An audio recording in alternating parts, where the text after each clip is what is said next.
Hi everyone. I want to go over conjunctions now.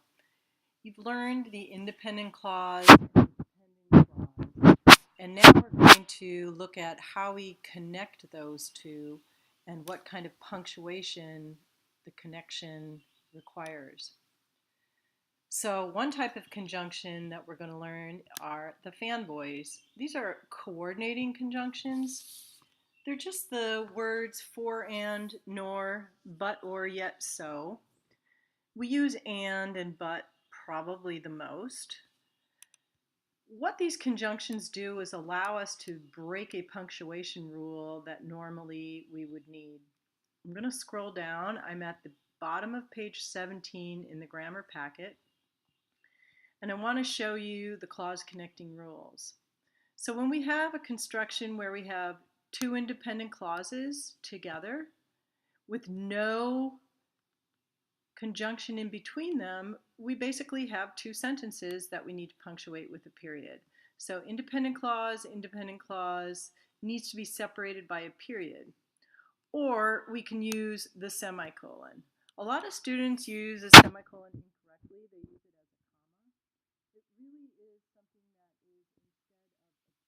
It must come between two independent clauses. So why would we use a semicolon instead of a period?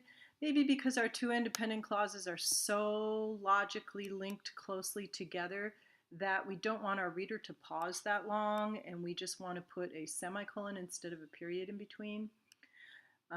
Maybe we want to do it to establish some sort of a rhythm where we're not pausing as long. Whatever the reason, the semicolon is interchangeable with the period. It does not interchange with a comma. If we have a construction where we have two independent clauses and we have one of our fanboy conjunctions in between them, that allows us to not need a period, but instead use a comma before that conjunction. So that's only true for our fanboys conjunctions. Another type of conjunction we use regularly are adverbial conjunctions. And these are those words that are sort of compound words: however, otherwise, therefore. These words guide your reader to a logical shift that you're making within your sentences. So, for instance, if we're using however, the IC that we start with would be an opposite meaning to the IC that comes after the however. If we're using a different adverbial conjunction, like similarly, that means that the IC that we start with is the same as the logic of the IC that comes on the other side of similarly. So the conjunctions mean different things, hence cause and effect. On the other hand, much like however, is telling your reader that you're giving an opposite thought. Consequently, tells your reader that you're giving a cause and effect, and so on and so forth. These types of conjunctions must take a semicolon after the IC, then you get the conjunction, and then you have a comma. Otherwise, you'd have to capitalize the IC on this side and start your sentence with a capital H for however. So let's look at some examples of that in these clause connecting exercises that I have below on page 18 of the grammar packet. So in this one, we're looking for what type of clauses we have. So I'm looking for our verb, contain, our subject, clauses. So that's an IC since there's no subordinator before it. So clauses contain a subject and a verb is our IC, and then we have however, which if we look up here is one of our adverbial conjunctions. So we need this type of punctuation. So we want to fix this one to have that semicolon and then the comma after it, because phrases do not is also an IC. Phrases is our subject, do not is our verb.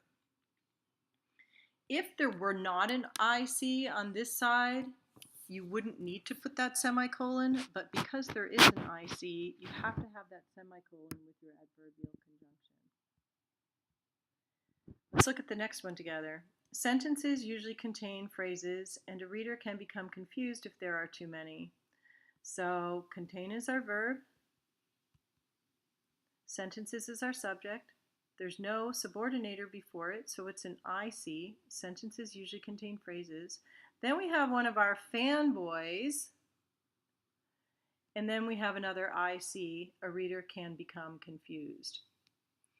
So we need to put a comma before this one.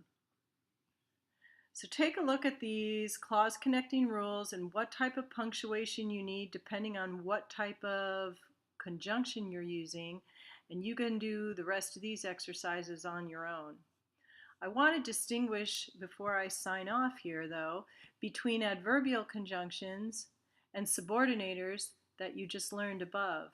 You might want to take a good look at what's a subordinator and what's an adverbial conjunction so that you get used to distinguishing between the two. One signals that an IC is probably coming after it, the adverbial conjunction, and subordinators signal that it's a dependent clause coming after it. These are all things we need to know so that we punctuate properly.